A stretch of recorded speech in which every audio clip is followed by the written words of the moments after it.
मेरा मानना है कि बहुत बहुत तहे दिल से स्वागत उनके इस वक्तव्य का। लेकिन ये सही वक्त का आकलन क्यों और कैसे कब होता है? कौन से ऐसे कारक है जिनको फैक्टर इन किया जाता है देखने के लिए? कौन सा वो सही वक्त था जब आपने एक स्टेट को डिसमेंबर किया बिना स्टेट के स्टेक होल्डर्स को, मैं समझता हूं, उनके साथ कोई संवाद किए हुए? तो जाहिर तौर पर अभी इंतजार करेंगे, देखते हैं आगे क्या होता है। सर, आज लेकर के कहा कि ये भारत माता की जमीन है और आप इसको किसी इंडस्ट्रियलिस्ट को नहीं दे सकते। देखिए, सीधी सी बात है कि कृषि कानूनों को लेकर के पूरे देश में एक ज्वार सा उत्पन्न हो गया। छोटे किसान हो, मझौले किसान हो, बड़े किसान हो, इन कैटेगरीज के अक्रॉस अगर आप देखें, इनके बियॉन्ड जाकर के देखें तो ये परिस्थितियां पैदा हो गई हैं। और लोग चाहते हैं अपनी सरकार से कि सरकार उनके सरोकारों को सुने, संवेदना से सुने, हठधर्मिता त्यागे, अहंकार का स्वर छोड़ दे। और मैं समझता हूं उस दृष्टिकोण से अभी भी सरकार के पास वक्त है, 2 कदम पीछे ले, इन कानूनों को वापस लेते हुए।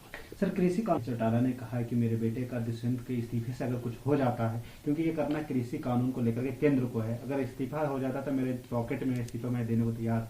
अब वो पॉकेट में पड़ा रहे तो उससे हम क्या ले सकते हैं?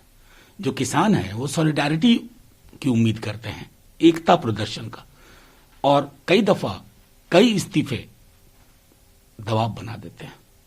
सरकार में बन करके दबाव नहीं बनता है। आपको जिन लोगों ने वोट दिया था वो आपसे मांग कर रहे हैं, मैं तो उसी दृष्टिकोण से। सर, सीतारमण ने कहा कि आवश्यकता था ये कि महामारी के बाद ग्रोथ हो, जिसके लिए ये बजट लाए।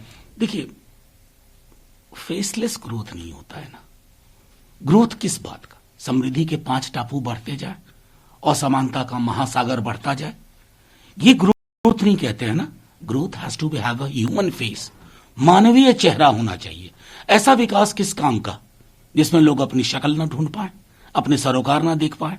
उसी दृष्टिकोण से हमने बजट पर जो चर्चा हुई थी वो कहा था कि ये बजट खास लोगों के लिए, खास समय में, खास कालखंड में, खास सरोकार से बना है, ये आम बजट नहीं।